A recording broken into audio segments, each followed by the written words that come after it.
নমস্কার শ্রোতা বন্ধুরা, শ্রবণ সঙ্গীত 50তম এপিসোডে আপনাদেরকে স্বাগত।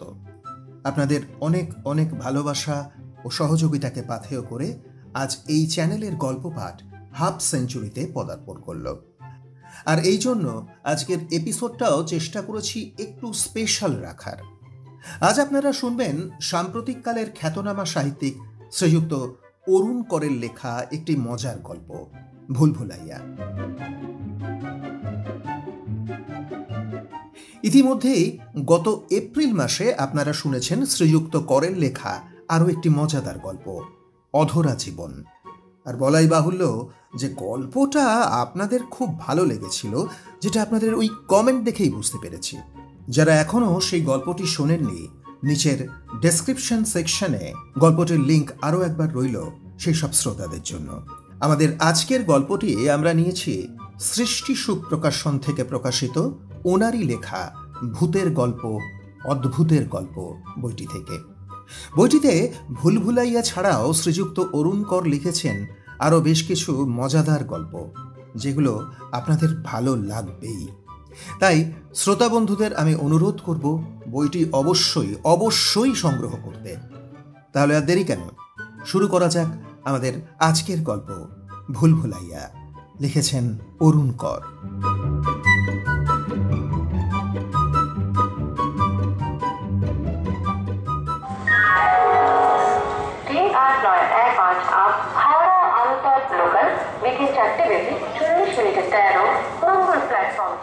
লোকাল ট্রেনে 3 জনের সিটে 4 জন বসা দুষ্কর হলেও ওটাই দস্তুর হয়ে গেছে। প্রতিবাদ করতে গেলে কথা কাটাকাটি অনিবার্য। তেমন তেঁদর লোকের পাল্লায় পড়লে তো কথাই নেই, বিশেষ করে যদি তিনি নিত্যযাত্রী হন। বিনা মেহনতে 14 পুরুষ উদ্ধার হতে বেশি সময় লাগবে না।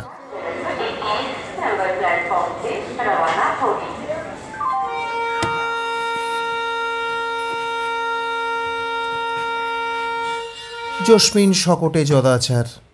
বেঞ্চের 3 নম্বর যাত্রী আমি। তাই সংঘাতের আগে স্বতঃপ্রণোদিত হয়েই হাত পাগুলোকে যতটা সম্ভব সংকুচিত করে এবং পাশের সহযাত্রীর সঙ্গে নৈকট্য নিবিড়তর করে চতুর্থ পাণ্ডবের পশ্চাদ্দে স্থাপনের সুবিধা করে দেওয়ার চেষ্টা করলাম বটে, কিন্তু তাতে হলো হিতে বিপরীত। মহাশয় আমার গায়ে হেলান দিয়ে আরামে চোখ বন্ধ করলেন এবং অনতিবিলম্বেই ঝাঁপতালে নাসিকা সঙ্গীত শুরু হলো। জীবনে অজস্রবার গাধা সম্বোধন শুনতে অভ্যস্ত হওয়া সত্ত্বেও কিছুটা যাবার পরে বুঝলাম ওই বিপুল কলেবরের ভার বহন করা অন্তত আমার পক্ষে সম্ভব নয়। বিরক্ত হয়ে সিট ছেড়ে উঠে দাঁড়াবো ভাবছিলাম, এমন সময় সামনের সিটে বসা ভদ্রলোক একগাল হেসে বললেন, আরে ডাক্তারবাবু যে ভালো আছেন তো? গাড়ি ছেড়ে হঠাৎ ট্রেনে? পুরনো মার্সিডিজটা বেচে দিলেন? গলাটা বেশ গমগমে, একলপ্তে অনেকগুলো প্রশ্নবান। কিন্তু যার উদ্দেশ্যে নিক্ষিপ্ত আমি অন্তত সেই মানুষ নই। আমার 3 কুলে ডাক্তারি তো দূরে থাক, কেউ কখনো কোবরেজি বা হেকেমি করেছেন বলে কখনো শুনিনি। উনি যে অন্য কারোর সঙ্গে আমাকে গুলিয়ে ফেলছেন তাতে কোনো সন্দেহ নেই। ভালো করে তাকিয়ে দেখি ভদ্রলোকের মুখে তখনও কান ইঁটো করা হাসি, মাঝবয়সী, গায়ের রং কালোই বলা চলে, রোগাটে ঢ্যাঙা একটা চেহারা, মাথার লম্বা চুল যত্ন করে কলপ করা, দাঁতে পানদোক্তার ছোপ, গোঁফখানা স্যার আশুতোষ মুখুজ্জের মতনই বেশ তাগড়াই, গায়ে হাতে বোনা একটা সোয়েটার, বুকের ওপর আড়াআড়ি তুষের চাদর, মাফলার দিয়ে অদ্ভুত কৌশলে কান আর গলা মুড়ে রেখেছেন। ভদ্রলোকের মনে হয় ঠান্ডার ধাত। আমার জিজ্ঞাসু চোখের দিকে তাকিয়ে উনি একটু থমকালেন, তারপর মুখের হাসিটা বিস্তৃত করে বললেন, চিনতে পারলেন না তো? খুব স্বাভাবিক, যা পসার আপনার। পেশেন্টদের মনে রাখাই দুষ্কর, তাতে আমি আবার পেশেন্টের হাজব্যান্ড। তবু ভেবেছিলাম আমাকে হয়তো আপনার মনে থাকবে, কারণ এতক্ষণ যে প্রতিবেশী আমার গায়ের ওপর হেলান দিয়ে ঘুমোচ্ছিলেন, উচ্চস্বরের আলোচনায় হয়তো তার ঘুম ভেঙে গিয়েছিল, কিন্তু তিনি ডাক্তার শুনে সম্ভ্রম দেখিয়ে কিঞ্চিত সরে বসার ভান করলেন। উল্টো দিকের সেই ভদ্রলোক ফের খোসামুদে গলায় বললেন, সেই যে আমার স্ত্রীকে নিয়ে আপনার কাছে যেতাম, বাচ্চা কাচ্চা হচ্ছিল না, পাঁচপোতার রাজলক্ষ্মী মল্লিক, মনে পড়েছে? ফর্সা, পান পাতা মুখ, নিজের পরিবার বলে বলছি নে, অমন সুন্দরী কিন্তু চট করে চোখে পড়ে না, তাই বলছিলাম। আপনি কলকাতায় নিয়ে গিয়ে কী সব পরীক্ষা টরীক্ষা করাতে বলেছিলেন? আমি পাঁচপোতা হাই স্কুলের অঙ্কের মাস্টার নিবারণ মল্লিক। একবার আপনাকে আমাদের বাড়ির গোবর সারে তৈরি একখানা ওল দিয়ে এসেছিলাম, সঙ্গে পুকুরের লাফানো চিংড়ি। আহা, আমার নিজের হাতে লাগানো ওল একবার যে খেয়েছে মশাই। আহা, বলতে বলতে ভদ্রলোক শুরুত করে ঝোল টানলেন। এ তো ভালো পেঁচে পড়া গেল দেখছি। ওল আমার দুচক্ষের বিষ। অ্যালার্জির জন্য চিংড়ি মাছ যে শেষ কবে খেয়েছি সেটা মনে পড়ে না। আমার স্মৃতিটাকে উস্কে দেবার জন্য তার একের পর এক রেফারেন্সে আমি পড়লাম মহাবিপাকে। নিজের ওপরই একটা রাগ হচ্ছিল। আমার চেহারায় হয়তো কোনো বড়সড় গোলমাল কিছু আছে। চেহারা তুতো মিলের জন্য এর আগে একাধিকবার এমনই গোলমালে পড়তে হয়েছে আমাকে। প্রতিবারই অন্য কারুর সাথে গুলিয়ে ফেলায় নানা কেলেঙ্কারিয়াস কাণ্ডের মধ্যে আমাকে পড়তে হয়েছে। কয়েক বছর আগের কথা, স্টেট বাসে কোচবিহার থেকে কলকাতায় ফিরছিলাম। দূরপাল্লার বাসে কাউন্টার থেকে অগ্রিম টিকিট কেটে ওঠাই রীতি, কিন্তু শেষ মুহূর্তে দৌড়ে এসে বাস ধরেছি, টিকিটটাই কাটা হয়নি। অল্প বয়সী কন্ডাক্টর ভাড়া নিয়ে টিকিট এবং খুচরো টাকা ফেরত দেবার সময় আমার মুখের দিকে তাকিয়ে অবাক হয়ে বলল, আরে স্যার, মাফ করবেন স্যার, ভিড়ের মধ্যে তো আপনাকে ঠিক চিনতে পারি, বুঝলেন তো। আরে কুচবিহার কি বেড়াতে যাচ্ছিলেন? আচ্ছা আচ্ছা আচ্ছা স্যার, হ্যাঁ বেড়াতে বেড়াতে যাচ্ছিলেন স্যার? হ্যাঁ, আমি এমন কেউকেটা নই যে আমাকে চিনতে হবে। স্কুলে বা কলেজে পড়াই না, সরকারি আমলা কিংবা ঊর্ধ্বধারী পুলিশও নই। তবু কেন যে সে অত্যন্ত সমীহের সঙ্গে আমাকে স্যার বলছে ঠিক বুঝে উঠতে পারলাম না। তবু আমার পরিচিত কিনা সেটা বোঝবার জন্য ভালো করে ওর মুখের দিকে তাকালাম। শ্যামলা রং, অমিতাভ বচ্চনের স্টাইলে কান ঢাকা চুল, চিবুকে হোচিমিনের মতো হালকা দাড়ির আভাস, কুতকুতে চোখ, নাকটা সামান্য চাপা, গালের আশপাশে দেখলাম মস্ত একটা কাটা দাগ। এ মুখ ইতিপূর্বে কোথাও দেখেছি বলে মনে পড়ল না। বাধ্য হয়ে ওকে বললাম, দেখুন, আপনার মনে হয় কোথাও ভুল হচ্ছে। ছেলেটা আমার মুখের কথা কেড়ে নিয়ে বলল, হচ্ছেই তো স্যার, তা না হলে আপনার মতো মানুষকে আমি চিনতে পারবো না? ছি ছি ছি ছি ছি ছি, বড় বড় লজ্জার ব্যাপার হলো স্যার। এ বাবা। তারপর গলা নামিয়ে বলল, শুনুন না, আপনি না একটা কাজ করুন স্যার, টিকিটগুলো ফেরত দিয়ে দিন। এই যে আপনার টাকা, নিন স্যার। হ্যাঁ হ্যাঁ। ছেলেটা সত্যি সত্যি আমার দেওয়া ভাড়ার টাকাটা বাড়িয়ে ধরল। তারপর দাতা এবং গ্রহীতার মধ্যে রীতিমতো দ্বন্দ্ব লেগে গেল। সে তো টাকাটা ফেরত না দিয়ে ছাড়বে না, আর সেটা আমার পক্ষেও নেওয়া সম্ভব নয়। বাধ্য হয়ে অনেক সদুপদেশ দিলাম তাকে। ছেলেটির কর্তব্যনিষ্ঠার ভূয়সী প্রশংসা করলাম, কিন্তু তাতেও ভবি ভুলল না। এরকম করবেন না স্যার, এই যে নিন sir, please please please please please sir. দু এক স্টপেজ পরপরই সে ভাড়ার টাকাটা ফিরিয়ে নেওয়ার জন্য পিড়াপিড়ি করতে লাগলো। শিলিগুড়িতে মিনিট 15 জন্য বাসটা এসে থামলো। সে দৌড়ে গিয়ে নিজের হাতে খাঁটি দুধের চা আর গরম সিঙাড়া এনে হাজির করলো। স্যার ধরুন ধরুন ধরুন, শিলিগুড়ির স্পেশাল চা আর এই গরম গরম সিঙ্গারা, সারা জীবনের স্বাদ ভুলবেন না স্যার। ধরুন ধরুন ধরুন ধরুন ধরুন।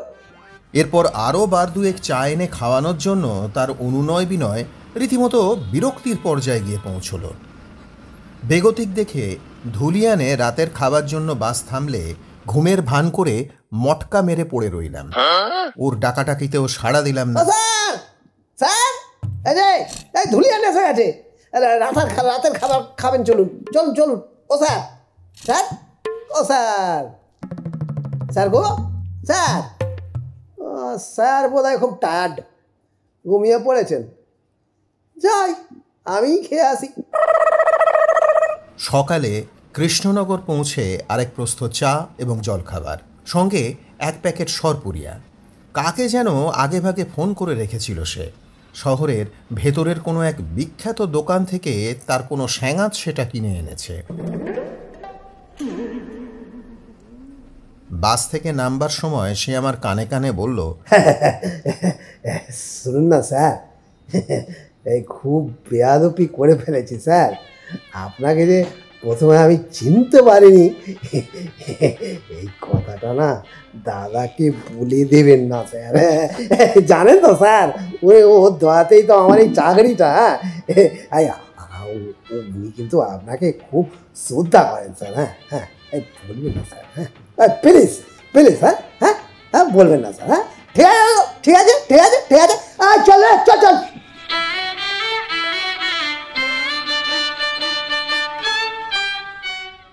ছেলেটি যে দাদার নাম করল শুনেই তো আমার আক্কেল গুড়ুম।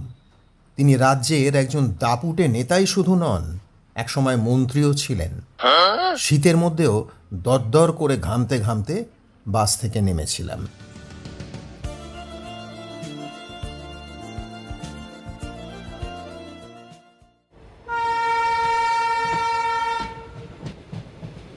আরেকবার ট্রেনে চেপে বীরভূম থেকে ফিরছি, সঙ্গে আমার এক সহকর্মী।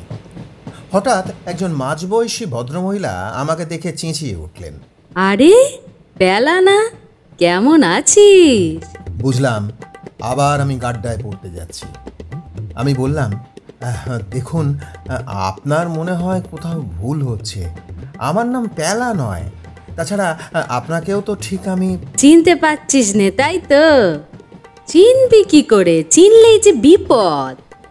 না হয় একটা ভালো চাকরি পেয়েছিস, তাই বলে নিজের লোকেদের এইভাবে ভুলে যেতে হয়?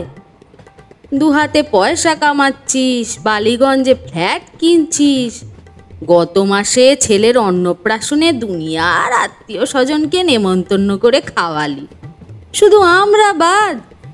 ভাবছিস আমি কিছুই খবর রাখি নে, তাই না? আমার তখন ধরণী দ্বিধাহ অবস্থা।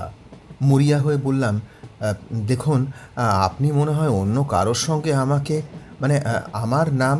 জানি তো অক্ক মুকুজ্জে, তবে পেলাটাও এমন কিছু খারাপ নাম নয়।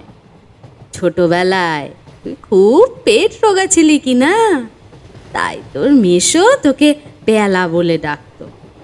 তুই কি টেনিতে পড়িস নি? তোর মেশো আবার ওই নারায়ণ গাঙ্গুলির খুব ভক্ত ছিল কি নে, ওর ডাইরেক্ট ছাত্র তো। বোঝা গেল পেলা নামক আসামির মাসিনী। আর প্রতিবাদ করতে সাহস হলো না। আমি মুগ্ধ হয়ে ভদ্রমহিলার কথা শুনতে লাগলাম। হ্যাঁ রে পেলা, তোর মায়ের বাতের ব্যথাটা কি একটু কমেছে?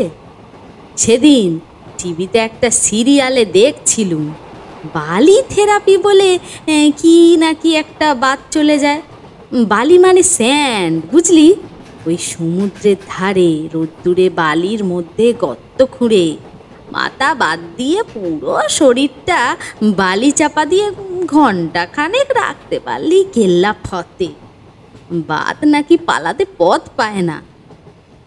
আমার আবার হাঁটুর ব্যথাটা বেড়েছে, ভাবছি একবার করে দেখব। সামনের মাসে পুরী যাচ্ছি, তোর মাকে বলে দেখ যায় কিনা, তাহলে দুজনে বালি থেরাপিটা একটু ট্রাই করা যাবে। মনে মনে বললাম, আমার মা তো বহুদিন আগেই বাত বেদনার ঊর্ধ্বে চলে গিয়েছেন। কিন্তু কথাটা সাহস করে আর বলা হলো না। ভদ্রমহিলা হাতের ঝোলা থেকে শালপাতার ঠোঙা বের করে আমার হাতে একখানা পেঁড়া দিয়ে বললেন, এই নে ধর ধর, মাথায় ঠেকিয়ে খা।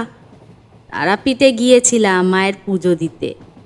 সুমির আবার বাচ্চা হবে তো, তাই মায়ের কাছে মানত করে এলাম। পরপর দুটো তো। যাকে, তা সাবুর খবর কি? ওদের ডিভোর্স কি হয়ে গেছে? আমি আগেই বলেছিলাম ভালো করে খোঁজ খবর নিয়ে তবে সম্বন্ধ কর। তোর বাপ এনারাই দেখে নেচে উঠল। এখন ঠেলা সামলাও। ভদ্রমহিলা আরও কত কী যে বলে যেতেন সেটা ভগবানই জানেন। গাড়ি বর্ধমানে ঢুকছে দেখে উনি হাঁক পারলেন, শম্ভু, এই শম্ভু, ঘুমিয়ে পড়লি নাকি? চল বাবা, নামতে হবে। তাকিয়ে দেখি একটা 16-17 বছরের রোগাভোগা কিশোর ব্যাগপত্র নিয়ে ভদ্রমহিলার পেছনে এসে দাঁড়িয়েছে। ভদ্রমহিলা বললেন, একে চিনিস? এ হলো শম্ভু, আমাদের ওই মালতীর ছেলে। সামনের বার মাধ্যমিক দেবে। বাপটা চলে গেছে, ওর মা 5 বাড়ি ঠিকে কাজ করে খায়, কোত্থেকে পড়াবে বল? লেখাপড়ার খুব ঝোঁক দেখে আমার কাছে এনে রেখেছি। পড়াশোনার ফাঁকে একটু ওই 5 মাস খাটে, বাজার হাট করে দেয়। উনি একতরফা বকে যাচ্ছেন, নিজেই প্রশ্ন করছেন, নিজেই উত্তর দিচ্ছেন। নির্দোষ কথাবার্তা, পেলা না হয়েও খারাপ লাগছিল না। কাজ করে দেয় আর আমি বললে একটু পান সেজে দেয়, ওই আমার টুকটাক কাজ করে দেয় আর।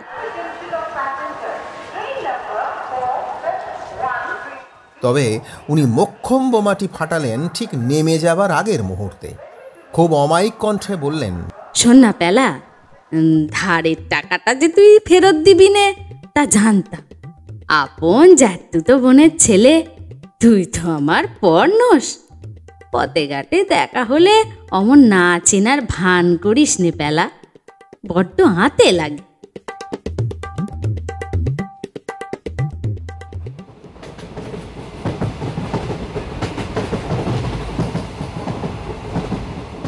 কি ডাক্তারবাবু, ঘুমিয়ে পড়লেন নাকি? অবশ্য শীতকালে একটু ওম পেলে সবারই ঘুম ঘুম পায়। তা আপনি কি বনগাঁর চেম্বারটা বন্ধ করে দিলেন? দেখলাম বিশ্বাস মেডিকেলের বোর্ডে আপনার নামের ওপর সাদা কাগজ ছেঁচে দিয়েছে। গেল সপ্তাহে বাচ্চাকে নিয়ে গিয়েছিলাম চাইল্ড স্পেশালিস্ট অনির্বাণ ধরকে দেখাতে। আপনার খুব সুখ্যাতি করছিলেন উনি। মেডিকেল কলেজে উনি বুঝি আপনার বছর 2 জুনিয়র। আপনার গোল্ড মেডেল পাওয়ার গল্প, ডিবেটের গল্প। আচ্ছা, কলেজ জীবনে আপনি নাকি খুব ভালো গানও গাইতেন।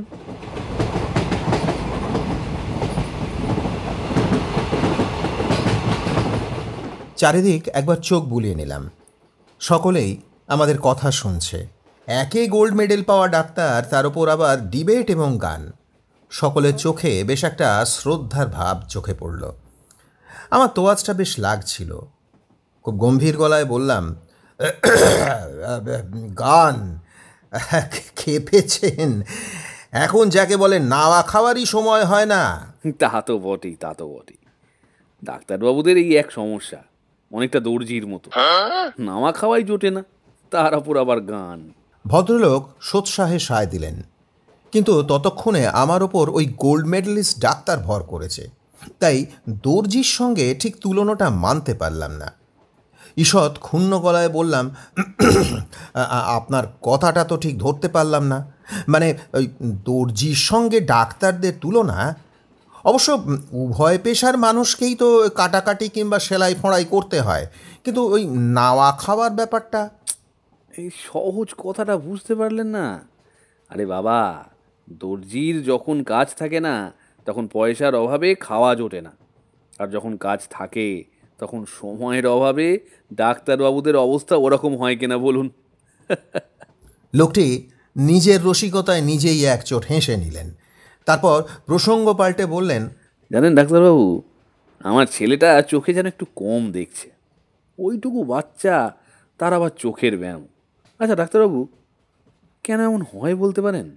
কেন, ওই ডাক্তার ধর কিছু বলেননি? ওকে তো আপনি জানেন, উনি কি আর আপনার মতো বুঝিয়ে বলার মানুষ? এক কথা 2 বার জিজ্ঞেস করলেই চটে যান। আপনাকে পেয়ে ভালোই হলো, একটু যদি বুঝিয়ে বলেন। আসলে বাচ্চার চোখের ব্যাপার তো, খুব টেনশনে আছি। টোপটা যখন গিলেই ফেলেছি, এখন ওগরানো তো মুশকিল, বিশেষ করে এতগুলো মানুষের মুগ্ধ দৃষ্টির সামনে। বাধ্য হয়ে ক্লাস 12-এর বায়োলজি জ্ঞান নিয়ে একটা ভাষা বক্তৃতা দিতে হলো। ভদ্রলোকের মুখের দিকে তাকিয়ে দেখলাম উনি যেন মিটি হাসছেন। এবার আমি একটু ভেতরে ঘামতে শুরু করলাম। বললাম, মানে পেশেন্ট না দেখে তো এর চাইতে বেশি কিছু বলা সম্ভব নয়। তাছাড়া অপথালমোলজি আমার বিষয়ও নয় আর কি। আপনি বরং ওকে কোনো একটা চোখের ডাক্তার দেখিয়ে নিন। ছেলের প্রসঙ্গ বাদ দিয়ে এবার উনি ওর স্ত্রীকে নিয়ে পড়লেন। প্রসবের পর তার কী কী সমস্যা হচ্ছে সেসবের সবিস্তারে বিবরণ দিতে লাগলেন। আমি দেখলাম আর বসে থাকাটা সমীচীন হবে না। ভাবলাম সামনের স্টেশনে নেমে টুক করে অন্য কম্পার্টমেন্টে উঠে পড়ব। ভিড় ঠেলে সবে গেটের কাছে পৌঁছেছি, দেখি উনি কখন উঠে আমার পিছনে এসে দাঁড়িয়েছেন। একগাল হেসে বললেন, উঠে পড়লেন কেন? আমি তো জানি আপনি ডাক্তার নন। ইনফ্যাক্ট ওরকম কোনো ডাক্তারকে আমি চিনিও না। দেখলাম আপনি ক্যাজুয়াল প্যাসেঞ্জার, ভদ্রলোক মার্কা চেহারা, ওদের গুঁতোগুতির সঙ্গে পেরে উঠবেন না তাই। তাছাড়া বোরিং ট্রেন জার্নি, সময়টা কিন্তু দিব্যি কেটে গেল, কি বলেন? আর হ্যাঁ, অভিনয়টা কিন্তু আপনি চমৎকার করেন মশাই। বিনা স্ক্রিপ্টে যা ফর্ম দেখালেন। আমি ভ্যাবলার মতো ওর মুখের দিকে চেয়ে আছি দেখে চোখ মোটকে হাসলেন। বললেন, আমি নিজে থিয়েটার করি, সামনে যে নাটকটা করতে যাচ্ছি তাতে একটা ডাক্তারের রোল আছে। আপনার চেহারার সঙ্গে দিব্যি মানিয়ে যাবে, করবেন নাকি? আমি ফ্যাল ফ্যাল করে ওর মুখের দিকে তাকিয়ে রইলাম।